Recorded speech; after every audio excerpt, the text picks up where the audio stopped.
अस्सलाम वालेकुम dear students, my name is Iftikhar Ahmad और हम लोग फिजिक्स विद इफ्तिखार अहमद के साथ इस प्लेटफॉर्म के ऊपर मौजूद हैं। लास्ट लेक्चर में हमने बर्नौलीज इक्वेशन को बड़ी डिटेल में समझा और उसकी मैथमेटिकल फॉर्म को ड्राइव किया।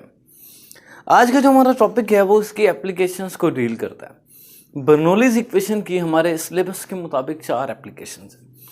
पहली जो एप्लीकेशन है दैट इज़ टॉरिस-सीरीज थ्योरम। दूसरी जो एप्लीकेशन है हमारे पास that is relation between speed and pressure.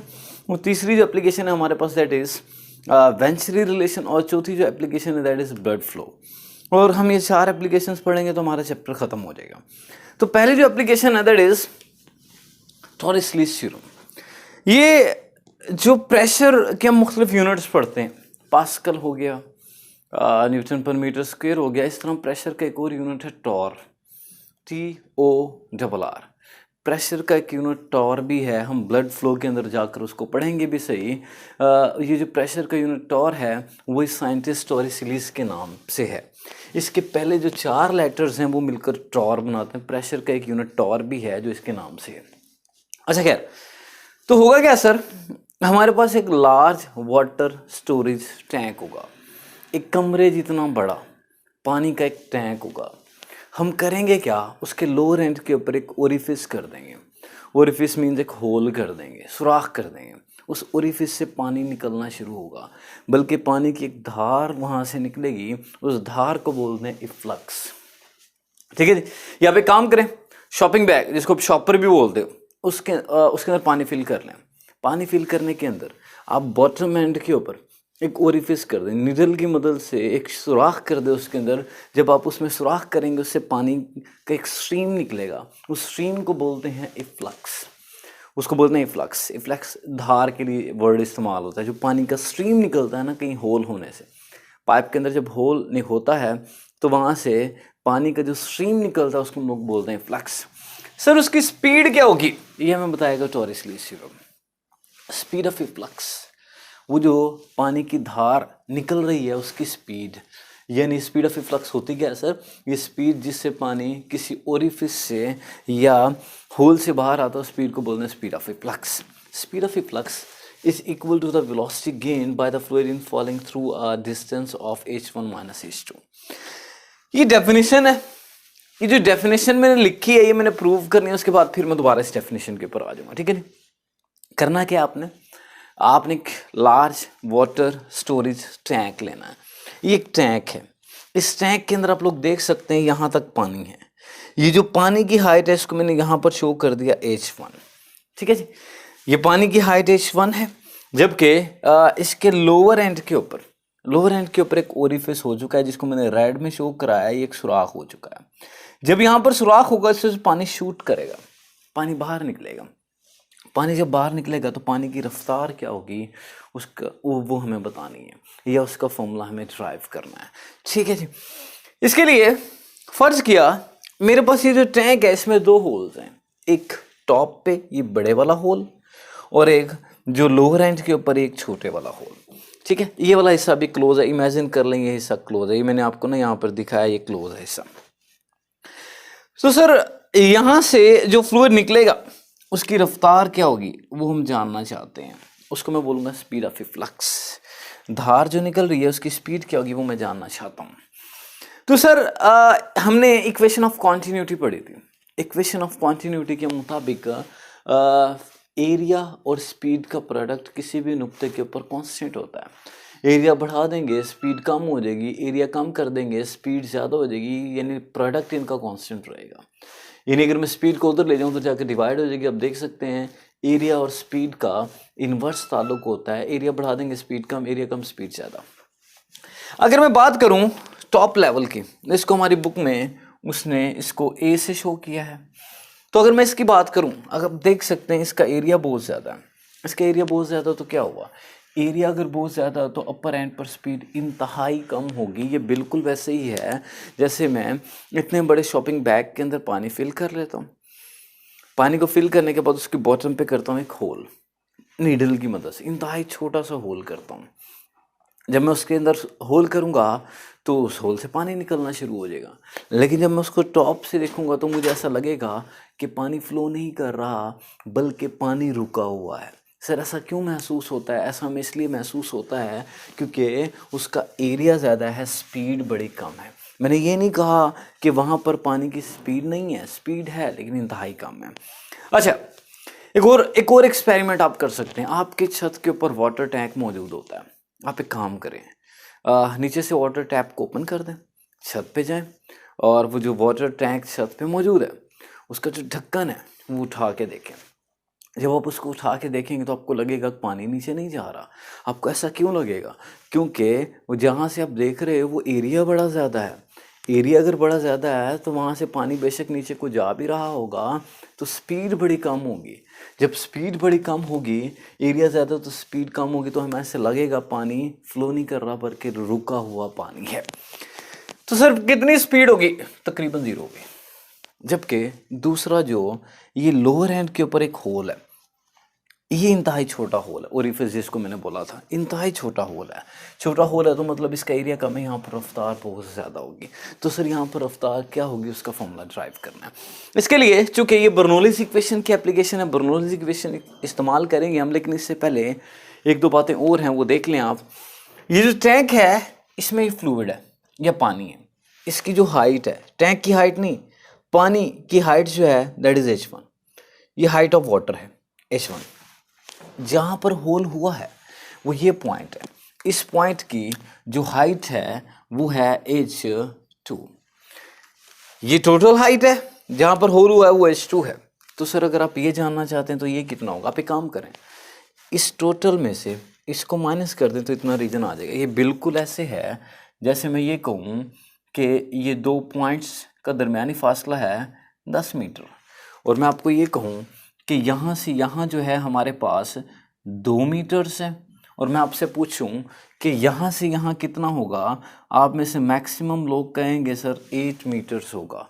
क्यों? क्योंकि आपने टोटल में से इसको माइनस कर दिया, 10 में से 2 को माइनस कर दिया तो आपके पास 8 मीटर आ गया। तो मैं भी यही कहना चाह रहा हूँ कि ये हाइट H1 है, ये हाइट H2 है। अगर आप ये देखना चाहते हैं तो इसमें से इसको माइनस कर दें, ये हाइट आ जाएगी, ये कहलाएगी H1 माइनस H2। अच्छा जी सर, ठीक हो गया। अच्छा, अब यहाँ पे बर्नौलीज़ इक्वेशन अप्लाई की। बर्नौलीज़ इक्वेशन की एप्लीकेशन है दोनों पॉइंट्स के ऊपर, टॉप पे भी और जहाँ पर ओरिफिस हुआ है यहाँ पर भी बर्नौलीज़ इक्वेशन अप्लाई की। तो Bernoulli's equation sum of pressure, kinetic energy per unit volume, potential energy per unit volume. Upper end पे pressure, kinetic energy per unit volume, potential energy per unit volume lower end पे, यानी जहाँ पे whole हुआ है, दोनों जगह पर आपने अप्लाई कर दी। आप इन फैक्टर्स को इंटरचेंज करके लिख भी सकते हो, कोई मसला नहीं है। एडिशन है, एडिशन में ऑर्डर मैटर नहीं करता। आप इसको पहले लिख दें, इसको बाद में लिखने से फ़र्क नहीं पड़ता। प्रेशर भी बाद में लिखा जा सकता है, कोई फ़र्क नहीं पड़ता, बर्नौली इक्वेशन ही है। लेकिन सर आपने कहा था टॉप का एरिया बहुत ज़्यादा है, स्पीड इतनी कम है कि तकरीबन 0 है। तो आप यहाँ पर स्पीड को V1 को तकरीबन 0 लिख सकते हैं। 0 का स्क्वायर 0 होता है, 0 डेंसिटी से मल्टीप्लाई होगा तो 0, 0 जब 2 से डिवाइड होगा तो 0। ये सारी टर्म एलिमिनेट हो जाएगी, ये सारी की सारी टर्म एलिमिनेट हो जाएगी, कैंसिल हो जाएगी। ठीक हो गया जी। उसके बाद सर बचेगा क्या? P1 plus rho g H1 is equals to P2 plus half rho V2 square plus rho g H2, ये हमारे पास बचेगा। अच्छा सर, उसके बाद होगा ये, देखो ये पानी नीचे क्यों आ रहा है? इसका मतलब सर इसको कोई तो ऐसी बाहर से फोर्स लगती है, बाहर से धक्का लगता है जो इसको नीचे की तरफ मूव कराता है और फिर ओरिफिस के रास्ते बाहर आता है। बाहर से धक्का कौन लगा रहा है? मैं तो नहीं लगा रहा। तो बाहर कौन है? बाहर से जो धक्का लगता है ना, वो एटमॉस्फेयर का धक्का होता है। मैं भी एटमॉस्फेयर में मौजूद हूँ। एटमॉस्फेयर के मॉलिक्यूल्स यानी गैसेस के मॉलिक्यूल्स मेरे ऊपर फोर्स लगा रहे हैं, जिसको मैं बोलता हूँ एटमॉस्फेरिक प्रेशर। तो सर यहाँ पर जो प्रेशर है जो इस लेयर के ऊपर फोर्स लगा रहा है वो एटमॉस्फेयर का प्रेशर है। ठीक हो गया। यहाँ पर जो प्रेशर है वो एटमॉस्फेयर का प्रेशर है। सर जब ये फ्लूइड यहाँ से निकलेगा तो यहाँ पर जो प्रेशर होगा वो भी तो एटमॉस्फेयर में ही जा रहा है ना, उसके ऊपर भी एटमॉस्फेयर का प्रेशर होगा। यहाँ पर जो फ्लूइड है उसके ऊपर ऊपर से एटमॉस्फेयर का प्रेशर एक्सर्ट हो रहा है, यहाँ पर जो फ्लूइड आ रहा है उसके ऊपर यहाँ से एटमॉस्फेयर का प्रेशर हो रहा है। सर ये अगर एटमॉस्फेरिक प्रेशर है, ये अगर एटमॉस्फेरिक प्रेशर है, तो ये तो दोनों बराबर होंगे। अगर ये दोनों बराबर होंगे तो क्या होगा, ये अगर फ़र्ज़ किया 1 atm है तो ये भी 1 atm होगा, ये अगर 10 से 25 है तो ये भी 10 से 25 होगा। इसका मतलब सर ये दोनों बराबर होंगे। जब ये दोनों बराबर होंगे ये राइट पे जाएगा, मतलब फ़र्ज़ कर लिया ये है 10 से 25, वो आपको पता है, और ये भी 10 से 25 है। जब ये उधर जाकर माइनस होगा तो इसके साथ कैंसिल हो जाएगा, पीछे आपके पास बचेगा rho g h one is equals to half rho v two का square plus rho g h two. ये दोनों कैंसिल हो गया क्योंकि इक्वल है, और जब दूसरी साइड पर शिफ्ट होंगे तो ए इक्वल होने के साथ साथ एक का साइन माइनस आ जाएगा तो कैंसिल हो जाएंगे। तो ये आपके पास रिमेनिंग टर्म्स बच गई हैं। इसको मैंने यहाँ पर लिख लिया। ठीक है सर जी, आप चाहिए क्या सर आपको? मुझे ये स्पीड डिटरमिन करनी है। स्पीड डिटरमिन करनी है तो आप इस रो जी एच टू वाली टर्म को लेफ्ट पे शिफ्ट कर लें। मैंने इस टर्म को लेफ्ट पे शिफ्ट किया, rho g h one minus rho g h two हो गया, बराबर आ गया हाफ रो वी टू का square. Rho g h two इधर आ गया तो ये बन जाएगा rho g h one minus rho g h two बराबर किसके आ गया, हाफ रो वी टू का square.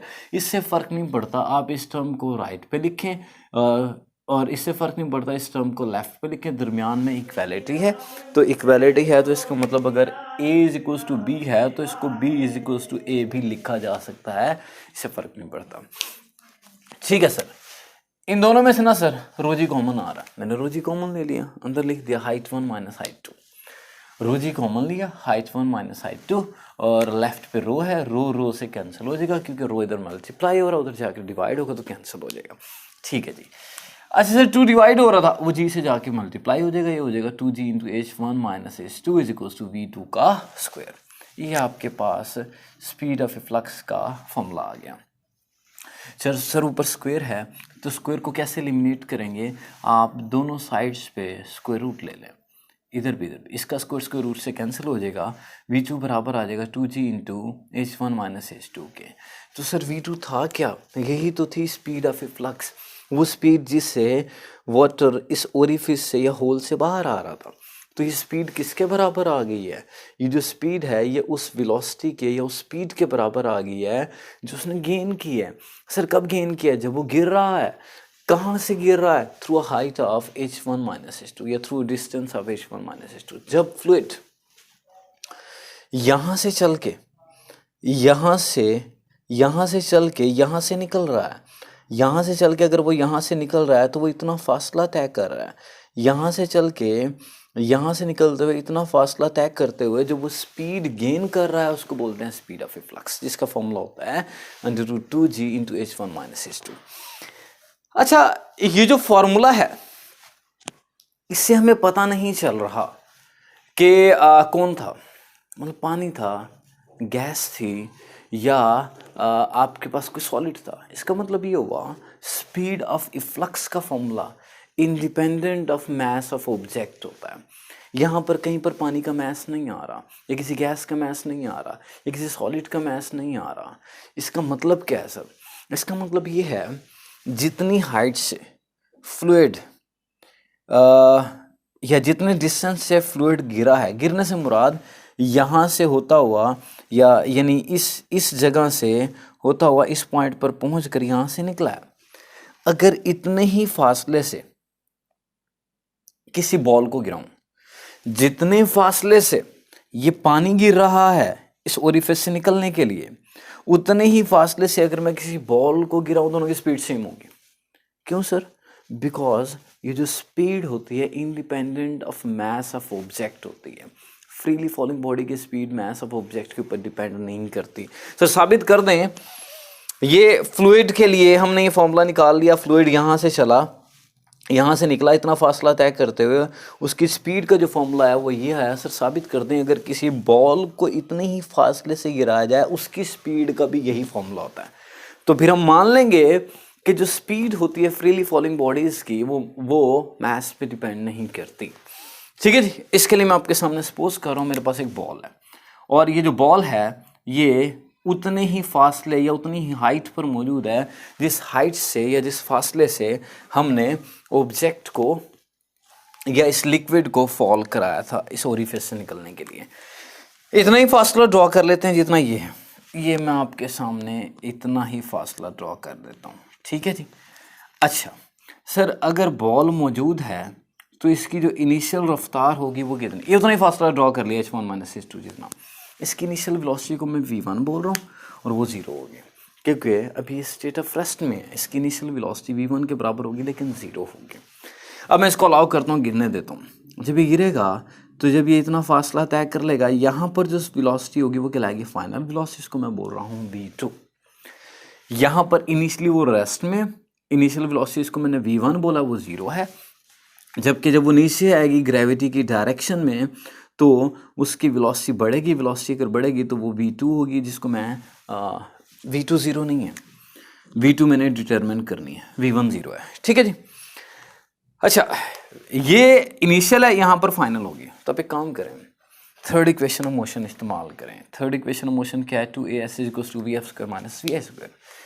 2a freely falling body के केस में ए नहीं आता, फ्रीली फॉलिंग बॉडी के ऊपर जो फोर्स अमल कर रही है that is force of gravity, तो एक्सेलरेशन ड्यू टू ग्रेविटी यानी जी आएगा। 2g सर, एस क्या है, फासला। कौन सा फासला, जो फ्लूइड ने यहाँ से यहाँ तय किया था h1 - h2 और बॉल यहाँ से यहाँ कवर कर रही है h1 - h2, तो यहाँ पर लिख दे h1 - h2 = vf। vf को हमने v2 बोला है, vi को हमने v1 बोला है, जो कि 0 है। तो ये 0 हो गया सारा, यहाँ v2 का स्क्वायर बच गया। v2 का स्क्वायर किसके बराबर आ गया, 2g × h1 - h2। v2 अगर आप निकालना चाहते हैं दोनों साइड्स पे स्क्वायर रूट लें, स्क्वायर रूट से कैंसिल हो जाएगा, आपके पास आ जाएगा v2 = 2g × h1 - h2 का अंडर रूट। सर इसका मतलब ये हुआ, ये वाला फॉर्मूला और ये वाला फॉर्मूला सेम आ रहा है। इसका मतलब अगर किसी एक सर्टन हाइट से कोई फ्लूइड गिर रहा हो और अगर किसी सर्टन हाइट से कोई सॉलिड ऑब्जेक्ट गिर रहा हो, दोनों की स्पीड्स सेम होगी। ठीक हो गया सर। अच्छा सर, फर्ज करें हम ये ओरिफिस क्लोज कर देते हैं, ठीक है। हमने सारा टॉपिक इसी के लिहाज से डिस्कस करना है, लेकिन लास्ट पैराग्राफ के अंदर एक बात की गई है वो मैं डिस्कस कर लेता हूँ। सर ये फर्ज करें ओरिफिस क्लोज कर दिया हमने, ठीक है। अब इस ओरिफिस को मैं ओपन कर देता हूँ, तो अब क्या होगा, ये ए था, इसको मैं नाम दे देता हूँ बी का। इस पोजीशन को ए का नाम दिया हुआ, इसको बी का। तो होगा क्या, यहाँ पर जो मॉलिक्यूल्स होंगे लिक्विड के, उनके पास होगी पोटेंशियल एनर्जी। मैं यहाँ लिख देता हूँ, यहाँ पर लिक्विड के मॉलिक्यूल्स के पास पोटेंशियल एनर्जी होगी क्योंकि हाइट पे मौजूद है। उनके पास काइनेटिक नहीं होगी क्योंकि उनकी काइनेटिक वेलोसिटी तकरीबन 0 थी। अच्छा जी, जैसे ये खुलेगा तो पानी इस तरफ को जाएगा और ऊपर को उठने की कोशिश करेगा। इसका मतलब सर ये है, यहाँ के मॉलिक्यूल्स जब यहाँ पर पहुँचेंगे तो पोटेंशियल एनर्जी में लॉस आएगा, जबकि यहाँ पर वो काइनेटिक एनर्जी में तब्दील हो जाएगा। क्योंकि ज़ाहिर सी बात है, नीचे जा रहे हैं, हाइट में कमी आ रही है तो पोटेंशियल एनर्जी में कमी आएगी, नीचे की तरफ को जाते हुए वेलोसिटी बढ़ रही है तो काइनेटिक एनर्जी में इजाफा होगा। मैं कहना ये चाहता हूँ, यहाँ के मॉलिक्यूल्स की पोटेंशियल एनर्जी जब वो यहाँ पर पहुँचेंगे काइनेटिक में बदल जाएगी, और फिर जब वो इसमें से गुजरेंगे तो वो बिल्कुल ऊपर की तरफ को चले जाएंगे तो वो फिर पोटेंशियल में चेंज हो जाएगी। लेकिन इंटरेस्टिंग चीज़ ये है कि जो हमारा फ्लूइड है वो सेम हाइट गेन नहीं करेगा। जितनी हाइट यहाँ पर थी उसकी, जब वो यहाँ से होता हुआ यहाँ आएगा तो आप देख सकते हैं हाइट का थोड़ा सा फ़र्क है, हाइट थोड़ी कम हो गई है। यानी सर इसका मतलब ये हुआ एनर्जी ज़ाया हो गई है। एनर्जी ज़ाया हो गई, इसको बोलते हैं viscous energy losses. Viscous energy losses. Sir ये एनर्जी ज़ाया क्यों हो गई है?